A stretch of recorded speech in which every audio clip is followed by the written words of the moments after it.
ओम परमात्मा। मित्रों,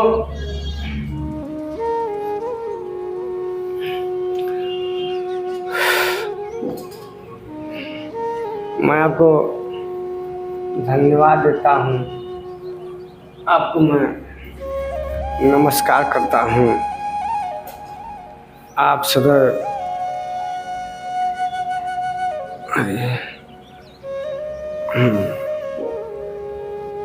सदैव मस्त रहें आप।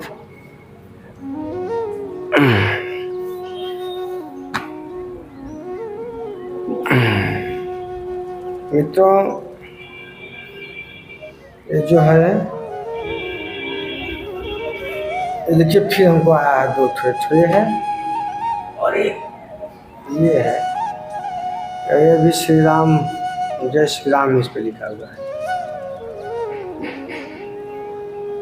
मित्रों, एक खाना मेरा वीडियो देखते तो कितने लोग हैं, लेकिन वो बेचारा हमेशा जो है 1-2 लोग आके देते हैं कि ये वाला पहन के करिएगा। ठीक है, ये वाला करेंगे आज पहन के।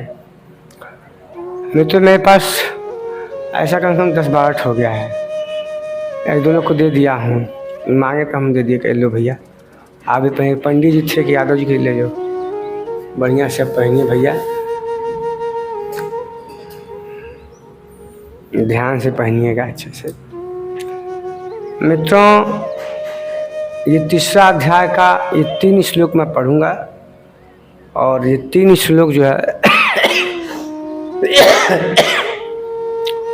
ये अध्याय शत्रु विनाशक प्रेरणा ये समाप्त हो जाएगा।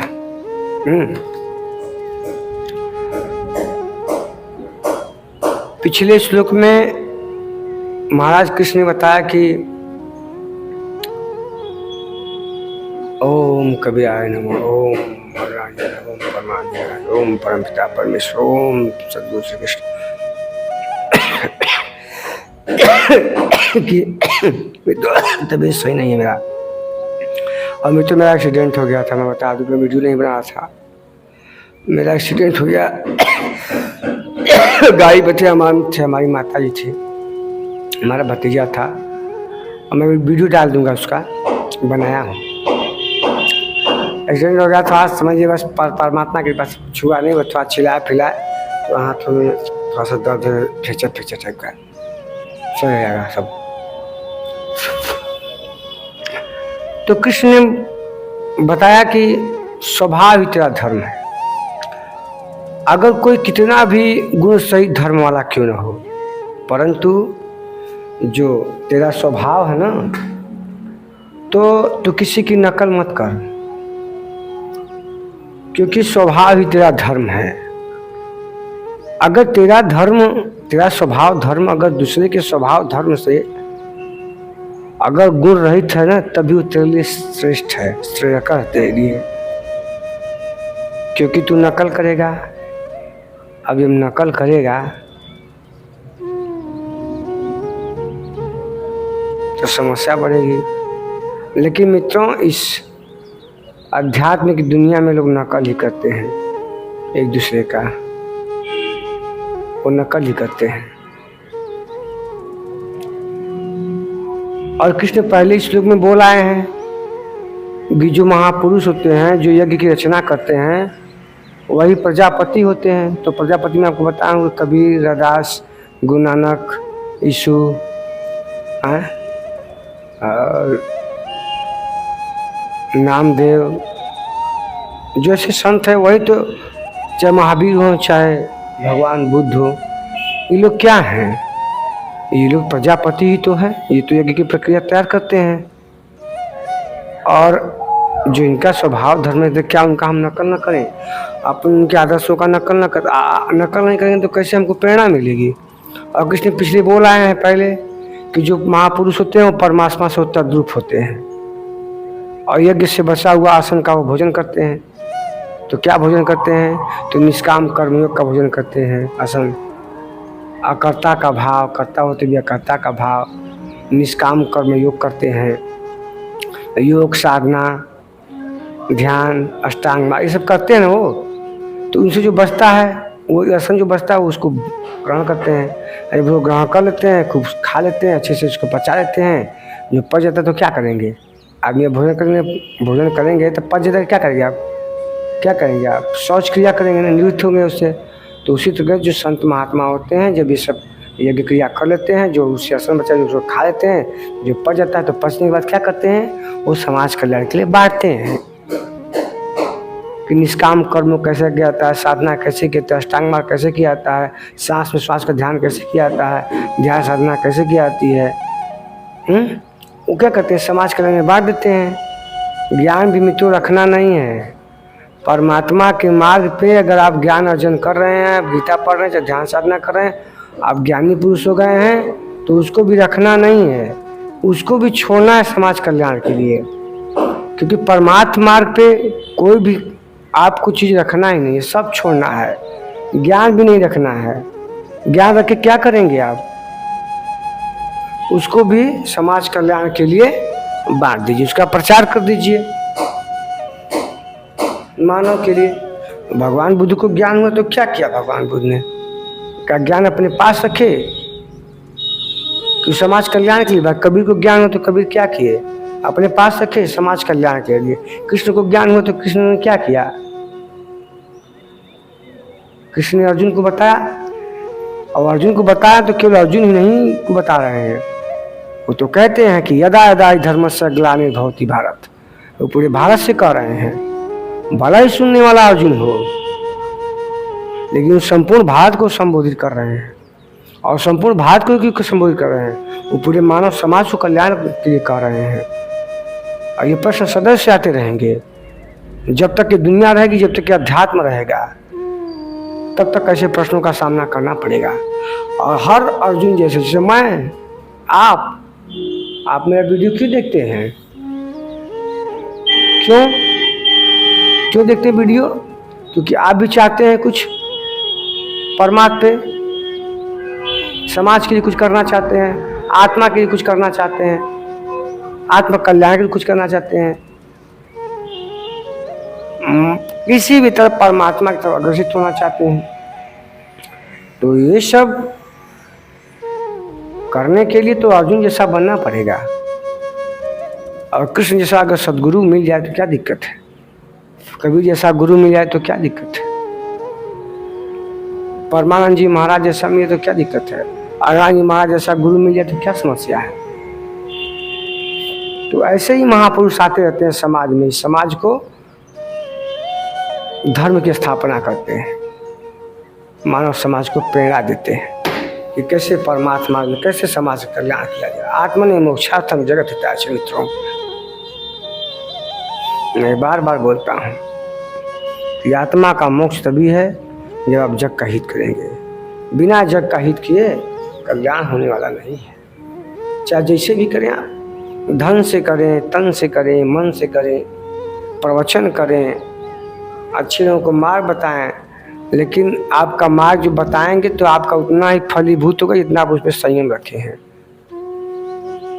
समझ रहे ना? आप प्रवचन करने का अधिकारी तो वही होता है जो स्वयं नियमों का पालन करे। इसकी मैं आपको उदाहरण देता हूँ। एक बार महात्मा गांधी के यहाँ एक बुढ़िया औरत आई, उसका लड़का ना चीनी बहुत खाता था। समझ रहे? चीनी गुड़ खाता था, गुड़। हालांकि गुड़ तो फायदेमंद है, तो वो गुड़ खाता था हमेशा। तो महात्मा गांधी के पास आई तो कही कि आपकी बात सभी मानते हैं, मेरा बच्चा मेरा बात नहीं मानता है। तो क्यों नहीं मानता है, क्या दिक्कत है? तो कहें कि हमारा लड़का ना चीनी खाता है या गुड़ खाता है, बहुत ज़्यादा खाता है ये। तो महात्मा गांधी कहें अच्छा इसको छुड़वा दीजिए। तो महात्मा गांधी कहते हैं कि जाओ 1 हफ्ता बाद आना। तो 1 हफ्ता बाद गई वो, तो कहे कि दीजिए इसको कुछ ज्ञान दीजिए, इसको बताइए, समझाइए, आपका तो पूरा देश बात मानता है। तो कहते तो ठीक है 1 हफ्ता बाद फिर आना। फिर 2 हफ्ता बाद, 1 हफ्ता, फिर 1 हफ्ता बाद आ गई। तो फिर उसने कहा कि कहें ठीक है जाओ अब 2 दिन बाद आना। तो गई, फिर वो 2 दिन बाद फिर आई हो। और जब 2 दिन बाद आई तो उस बच्चे से उन्होंने धीरे से कहा कि तुम ना गुड़ खाना छोड़ दो या चीनी खाना छोड़ दो, बस। तो उस औरत ने कहा कि आप बताइए, आप मैं 2 बार आई, तीसरी बार मैं आई, और यही बात तो पहले बार भी कह सकते थे। तो कैसे कहूँ, मैं भी खाता था, तो जब मैं छोड़ दिया तब इसको कहा।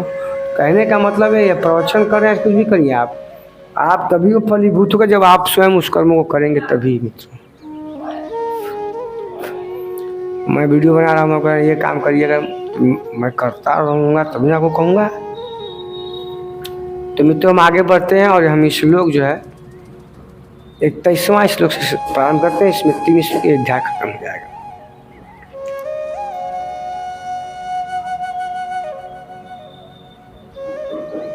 तस्मात् त्वमिन्द्रियाण्य यादो नियम्य भरतर्षभ पापमानं प्रजहि नेहनं ज्ञान विज्ञान नाशनम्। हे अर्जुन, मेरे मित्र, मेरे भाई, मेरे सखा, हे अर्जुन, तो जो पहले तू अपने इंद्रियों को संयमित कर, नियम्यम भरतर्षभ, मतलब हे भरतवंशी। यहाँ लिखा है में तो भरतर्षभ मतलब हे भरत वंशजी, मतलब हे भरत के वंश, तू पहले अपने नियम इंद्रियों को संयम में कर। जब तू संयम कर लेगा ना, तो जो तेरा शत्रु छिपा है, जो तेरे अंतरकाल में, मतलब जो तेरे हृदय में जो शत्रु है ना, उस पर तू नियम पहले कर, उसको संयमित कर। वो तुम्हारे भीतर ही छुपा हुआ है, क्योंकि तुझे तो अभी पता ही नहीं है कि तेरे शत्रु कहाँ है। तू तो सामने शत्रु खोज रहा है कि दुर्योधन, भीष्म पितामह, कृपाचार्य, द्रोणाचार्य, अश्वत्थामा शत्रु की भांति तुम्हारे सामने खड़े हैं, लेकिन वास्तव में वो शत्रु वो नहीं है। शत्रु तेरे अंदर है। और कहाँ रहता है, तो कृष्ण इसकी व्याख्या पहले कर चुके हैं, पढ़ रहा हूँ फिर से।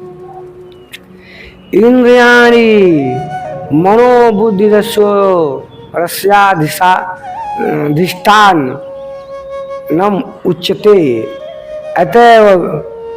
अतएव वीर्यमोह यतेश ज्ञान मरावित्य देहिनम। इंद्रिया, मन और बुद्धि इसकी वाच स्थान है। कहाँ है? तो इंद्रिया, मन और बुद्धि इसके वास स्थान है। ये शत्रु कहाँ रहते हैं? तो इंद्रियों में रहते हैं, मन में रहते हैं और बुद्धि में रहते हैं। यह काम इन मन बुद्धि के द्वारा ज्ञान को क्या करते हैं? आच्छादित कर देते हैं, ढक लेते हैं। जैसे सूर्य के प्रकाश को कोई पीपल का वृक्ष आच्छादित कर लेता है, प्रकाश नीचे ही आता है, उसी प्रकार जो ज्ञान तुम्हारे अंदर है, उस ज्ञान को ये मन बुद्धि इंद्रियां द्वारा ये ज्ञान को आच्छादित कर लेते हैं। और आवरण कोई तो शत्रु समझता है, परंतु ये तो तेरे अंदर है। और क्या कहते हैं कृष्ण? इसके पहले क्या कहते हैं? कहते हैं कि आवृतम ज्ञान में तेन ज्ञानिनो नित्य वैराम काम रूपं कौन्तेय दुष्पुरे रेणालेन च। अर्जुन, जो आवृत्ति बनाकर समान भोगों से तृप्त होने वाले ज्ञानियों के निरंतर बैरी है। इस काम से ढका हुआ ये ज्ञान आवृत्ति बनाकर तुझको घेरे हुए हैं। अभी तो श्री कृष्ण काम और क्रोध, दो कामों, काम में क्रोध का अंतर्भाव, काल पूर्ण होने में क्रोध को समाप्त होता है। जब आपका काल पूरा रहता है तो क्रोध आपका खत्म होता है। और उसके पहले भी कृष्ण ने क्या कहा था? कामों बीजाते क्रोधो, क्रोधो बीजाते बुद्धिनाशो, बुद्धिनाशो तो पड़ोसी, मतलब काम से जब काम की पूर्ति नहीं होती तो क्रोध उत्पन्न होता है। जब काम की पूर्ति नहीं होगी तो क्या होगा? क्रोध उत्पन्न होगा। और जब क्रोध उत्पन्न होता है बुद्धि का नाश होगा। और जब बुद्धि का नाश होगा तो मनुष्य का सर्वनाश हो जाएगा। ये दूसरा अध्याय में बोल रहे थे, तो तीसरा अध्याय मैं ऐसे बोल रहा हूँ। ऐसा कृष्ण कहना चाहते हैं कि तुझे खोजने की तो आवश्यकता ही नहीं कि तेरे शत्रु कहाँ है। तू फालतू में सामने देख रहा है। तेरे शत्रु तेरे अंदर हैं। और इंद्रियों को बस में करने, ज्ञान विज्ञान का नाश करने वाले, ज्ञान विज्ञान जो तेरे अंदर ज्ञान है, विज्ञान है, उसका ये नाश कर देते हैं। तो कौन कौन? काम, क्रोध, मद, लोभ, अहंकार, लालच। और उसका निवास स्थान कहाँ है? तो मन में है, बुद्धि में है, इंद्रियों में है, वो तेरे भीतर है। परंतु तू क्योंकि आच्छादित है, तेरे ज्ञान को ढक लिया है, जो अंदर नहीं तेरा, जो आत्म रूप स्वरूप तेरा ज्ञान है, वो तू बाहर तो आ ही नहीं रहा है। और अंदर जो शत्रु बैठा उसको तो देख ही नहीं रहा है। तो ये सब सीधे पकड़ में नहीं आते हैं। अतः विकारों का निवास स्थान का घेराव कर ले। जहां से विकार उत्पन्न हो रहे हैं तेरे, तो वहां से इनको क्या कर तू? इनको तू घेर ले। जब इनको तू घेर लेगा तो क्या करेगा तू? उस पर संयम कर लेगा, जैसा कि कृष्ण कह रहे हैं कि तस्मात् यादव नियम्य भरत सर्व, भरत सर्व कि हे भरतवंशी, पहले अपने इंद्रियों को नियम में कर ले। इंद्रियों को, और इंद्रियों को संयत कर लो। किंतु इंद्रियों और मन को संयत करना तो बड़ा, अर्जुन कहता है तो बड़ा कठिन है, ये कैसे होगा? तो कहते हैं कृष्ण कि सब अभ्यास से होगा। अभ्यास करेगा तो कर लेगा। और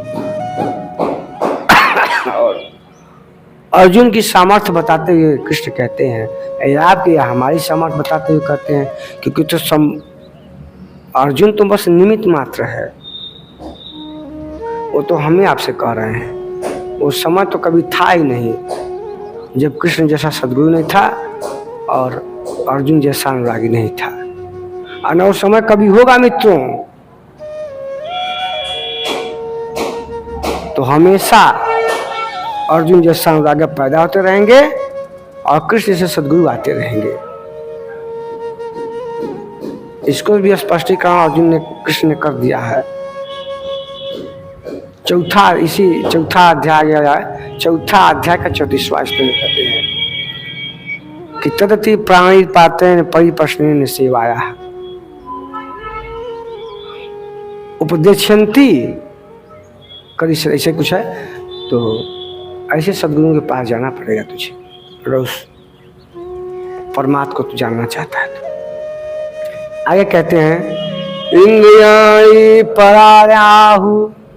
परार्याहुर इंद्रियेभ्यः परं मनः मनसस्तु परा बुद्धिः बुद्धियोर्यो बुद्धे परतस्तु सः। अर्जुन तू इस शरीर से तू इंद्रियों को परे समझ। अर्जुन तो इस शरीर से ना इन इंद्रियों को परे समझ। और इंद्रियों से भी परे मन है और मन से भी परे बुद्धि है और बुद्धि से भी परे आत्मा है। तो तू आत्मा ही निर्मल कर, ऐसा कृष्ण कहना चाहते हैं कि अर्जुन इस शरीर से भी परे, क्योंकि इंद्रियां हैं, और इंद्रियां क्या हैं? ये 5 इंद्रियां आप देख ही रहे हैं, आँख, नाक, कान, जिह्वा, स्वाद, रस, गंध, स्वाद, श्रवण, सब क्या है? स्पर्श, गंध, ये सब क्या है? सब इंद्रियां इसी क्या करती हैं? इंद्रियां देखती हैं तो फिर मन से कहेंगी, और मन बुद्धि को विवश करेगा, ऐसे करो, ऐसे करो, देखो कोई सुंदर नारी महिला जा रही है, पूरा जाके उसको जो है कवर करो, चलो। और मन क्या करता है? बुद्धि से करता है। और बुद्धि क्या करती है? अब बुद्धि दिमाग लगाएगी, सारा दिमाग उसका वहां चला जाएगा। नहीं तो ये मन ही ना इंद्रियों को अब क्या है? अब आंखें तो थोड़ा आपसे पूछेंगे, हमसे पूछेंगे आंखें, कोई जा रहा रास्ते पे सुंदर नारी या सुंदर चीज या कोई भी सुंदर चीज, तो आंखें तो इजाजत हमसे लेगी नहीं कि शर्मा जी हम देख लें आपकी, मैं आँख हूँ, मैं आप देख लूँ सुंदर नारियाँ जा रही हैं, महिलाएं, लड़कियाँ अच्छी अच्छी। मुझसे पूछेगा ये आँख मेरा? नहीं, वो देखेगा, वो बरबस देखेगा, कौन है वो सुनेगा ही। लेकिन ज्ञानी को ये ज्ञान होना चाहिए कि उसे क्या देखना है, क्या नहीं देखना है, सुगंध लेना है, नहीं लेना है। ये ज्ञानी को हमेशा ज्ञान होना चाहिए। यही कैसे कहते हैं। तो इस सूक्ष्म और बलवान, तो शरीर से भी ना सूक्ष्म शरीर, इस इंद्रियों को समझ, ये शरीर से भी बलवान है। अब मैं तो सही अर्जुन कृष्ण कह रहे हैं, इतना बड़ा शरीर है और ये छोटी छोटी आँखें, ये सूक्ष्म है ना, ये इसे काम करवा लेते हैं, मन से कहते हैं, और मन बुद्धि से करता है। तो बरबस ये शरीर जो है पूरे मन और बुद्धि में एक कंट्रोल में है। जो मन चाहेगा बुद्धि से कहेगा, बुद्धि करवा लेगी। और अब बरबस ही आपके हाथ। अब यार रास्ते से जा रहे हैं, मुझे चल रहा है,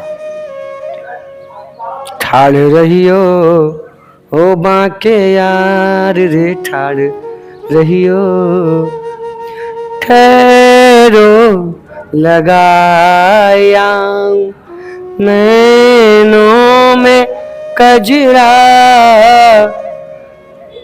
चोटी में गूंथ आऊं फूलों का गजरा रे, ठाड़ रहियो ओ बाके यार रे। खूब बढ़िया मुझा चल रहा है, चल रहा है, आपका मन कर देगा चलो। मन कान सुनेगा, मन को इंगित करेगा, और मन तुम बुद्धि चलो। अब बुद्धि क्या कर, पूरा शरीर को घुमा के, वही जो कृष्ण कह रहे हैं कि सूक्ष्म है और इस शरीर से इसको बलवान समझ, इंद्रियों को करवा लेगा, इंद्रिय घुमा देगा, पूरा शरीर इधर चला। मुझे सुनिए, इन आँखों की, फारूक शेख और रेखा का मुझे चल रहा है, उमराव जान का, कि ठाड़ रही हो नहीं, इन आँखों की मस्ती के मस्ताने हजारों है, मस्ताने हजारों है, इन आँखों की मस्ती के एक तुम ही नहीं हैरान, उल्फत में मेरी दुश्वा, कहने के लिए तुम जैसे मस्ताने हजारों हैं, मस्ताने हजारों हैं, इन आँखों की मस्ती के। तो मन बरबर से मुजरा सुन चलेगा, लेकिन भगवान का भजन चल रहा है, नहीं जाएंगे आप। छोड़ो यार भजन, मित्र मनुष्य सब कुछ करता है, बस भजन नहीं करता है। 10 मिनट भजन नहीं कर सकता।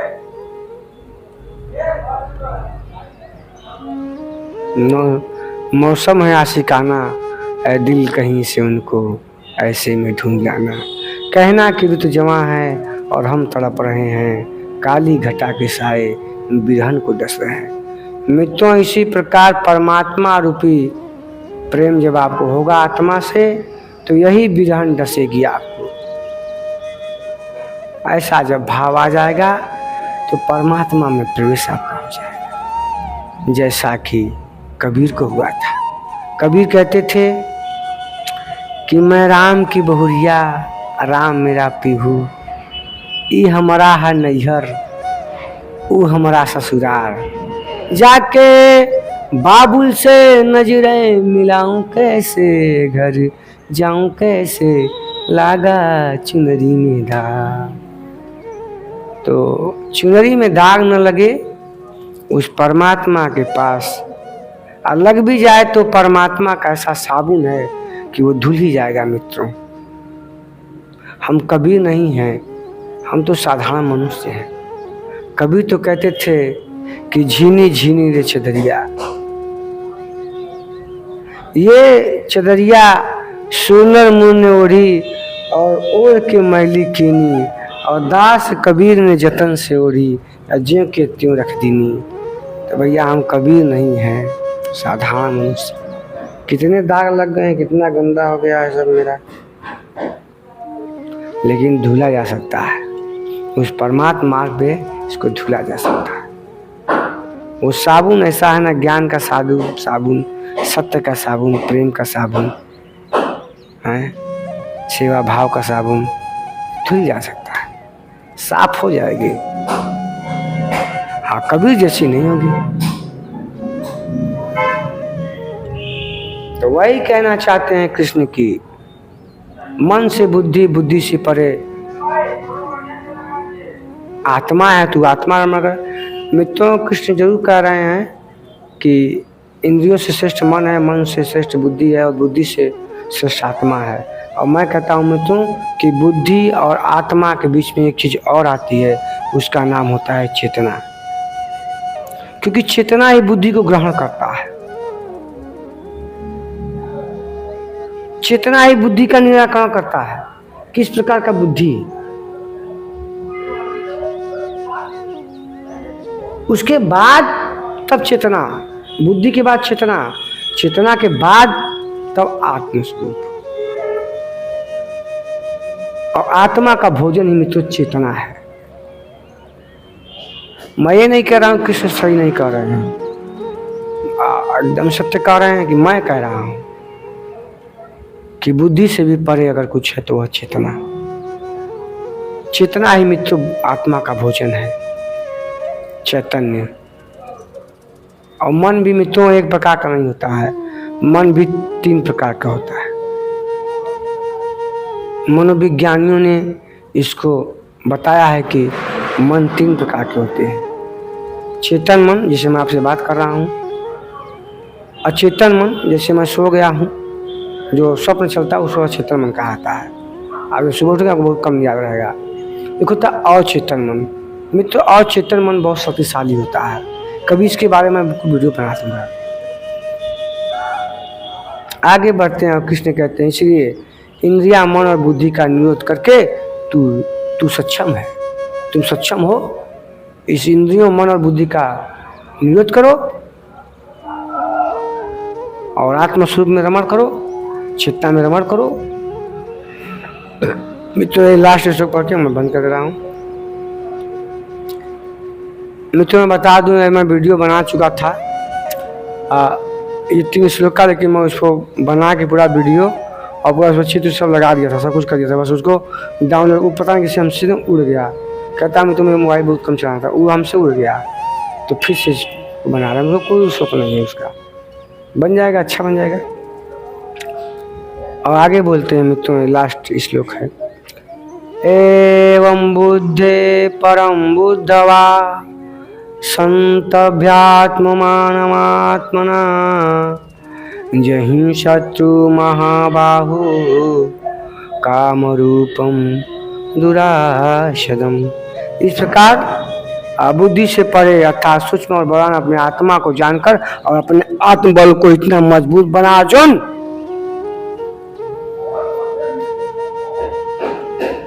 बुद्धि के द्वारा अपने मन को वश में करके इस काम रूपी दूसरे शत्रु को ही मार, इस मार भ्रम रूपी भीष्म को, ये द्वैत रूपी दोनों को मार, इस दुशासन को मार जो अहंकार कृष्णा लो माया करके तेरे अंदर घुस रहा है, दुस्साहस कर रहा है।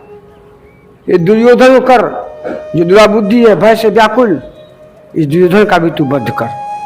मार इसे, तो शत्रु है ये। तो अध्यात्म जगत की दुनिया में परमात्मा के मार्ग में ये तेरे शत्रु हैं। ते परमात्मा के मार्ग पर इस साधन प्रक्रिया में विघ्न डालने वाले हैं। ये दुर्योधन, ये भीष्म पितामह, ये द्रोणाचार्य, ये कृपाचार्य, ये द्वैत रूपी जो दौड़ है आत्मा परमात्मा, इसमें एक ही है तू, बस एक ही है। चिदानंद रूपम शिवोहम शिवोहम। मित्रों, जब आत्मा भी परमात्मा में जब विलय हो गया तो क्या आत्मा क्या परमात्मा, सब तो चिदानंद रूपम शिवोहम शिवम हो गया। जब गुरु भी शिष्य के काबिल हो गया, जब गुरु भी शिष्य जैसा हो गया, तो फिर गुरु और शिष्य में क्या भेद? न वहाँ गुरु गुरु है और न ही शिष्य शिष्य है, न आत्मा है न परमात्मा है, सब परमात्मा स्वरूप, सब एक हो जाता है, वहाँ कोई भेद नहीं है। तभी तो मेरे गुरु कबीर कहते हैं कि गुरु की करनी गुरु भरेगा, चेला की करनी चेला, कि सब भक्त पूजा हंस अकेला। ना घर तेरा ना घर मेरा, चिड़िया रैन बसेरा, ये सब भक्त पूजा हंस अकेला। मित्रों, मैं बता दे रहा हूँ, अब ये यहीं पे ख़त्म होता है और मैं 2 वीडियो और बना लिया हूँ, उसको मैं डाल दूंगा। उसके बाद मित्रों, मैं अग्रवाल जी महाराज के जो गुरु जी हैं श्री परमानंद जी महाराज 1008 श्री 1008 परमानंद जी महाराज का एक भजन है जो उनको आकाशवाणी हुआ था। उस भजन का मैं व्याख्या करना चाहता हूँ और मैं चाहता हूँ कि उस वीडियो में बना के उस सारे, एक भजन है वो लगभग 12 मिनट का है वो, लेकिन उसमें कम 3-4 एपिसोड मुझे रहेंगे और पूरा उसमें अध्यात्म है मित्रों, पूरा अध्यात्म उसमें है और मैं पक्का वीडियो बनाऊंगा उस पर। और मैं चाहता हूँ कि उस वीडियो आप लोग देखें और अग्रवाल जी स्वामी जी महाराज हमें आशीर्वाद दें कि मैं इसकी व्याख्या बहुत सुंदर कर दूँ, अक्षर सम कर दूँ। और ये बस गुरु कृपा चाहिए, बस अग्रवाल जी महाराज का, सदगुरु कबीर का। मित्रों, यही इंद्रियों को मार, आत्मा को बलवान समझकर काम रूपी शत्रु को मार, करने की आवश्यकता नहीं है, शत्रु आंतरिक है। अब मित्रों, निष्कर्ष छोड़िए, अब निष्कर्ष की बात खत्म करते हैं, वीडियो बहुत बड़ा हो गया। अब इसको हम पढ़ रहे हैं। ओम तत्सदिति श्रीमद्भगवत गीता सुपनिषद निषत्सु ब्रह्म विद्यायां योग शास्त्रे श्री कृष्ण अर्जुन संवादे शत्रु विनाशक प्रेरणा नाम 3 अध्याय पूर्णम। इस प्रकार श्रीमद् भगवान गीता रूपी उपनिषद एवं ब्रह्म विद्या तथा योग शास्त्र विषय श्री कृष्ण के अर्जुन संवादे संपूर्णम। इति श्री मत परमहंस परमानंद शिष्य स्वामी अलगलानंद कृते श्रीमद् भगवद गीता यथार्थ गीता भाष्ये शत्रु विनाशक प्रेरणा नामम 3 अध्याय संपूर्णम। ओम बोलिए सद्गुरु महाराज की जय, ओम कबीरा महाराज की जय, ओम अग्रवाल जी महाराज की जय, ओम परमन, ओम सब संतन की जय। बोलो एक घड़िया धी में पुण्याद, तुलसी संगत साधु के कटे कोट अपराध। दिमिक दिमिक डमरू बजे सुनर मुन के धाम, सब देवता ने जो लोग गए वैकुंठ गए भगवान। मुझे मुझे वैकुंठ नहीं जाना है, मुझे मोक्ष भी नहीं चाहिए, मुझे बस यहीं आके मैं वीडियो बनाऊंगा, यही करता रहूँगा जैसे कृष्ण कहते हैं। और मैं बता दूँ कि आपका कल्याण हो, आपके माता पिता सभी सुखी बने से, सब जितने कष्ट होंगे हम अपने गुरु दिए। ओम रविदास जी महाराज। प्रभु जी तुम चंदन हम पानी, प्रभु जी तुम ज्योति हम दीपक, जिसकी ज्योत जले दिन राधि, प्रभु जी तुम चंदन हम पानी। ओम परमात्मा नमः।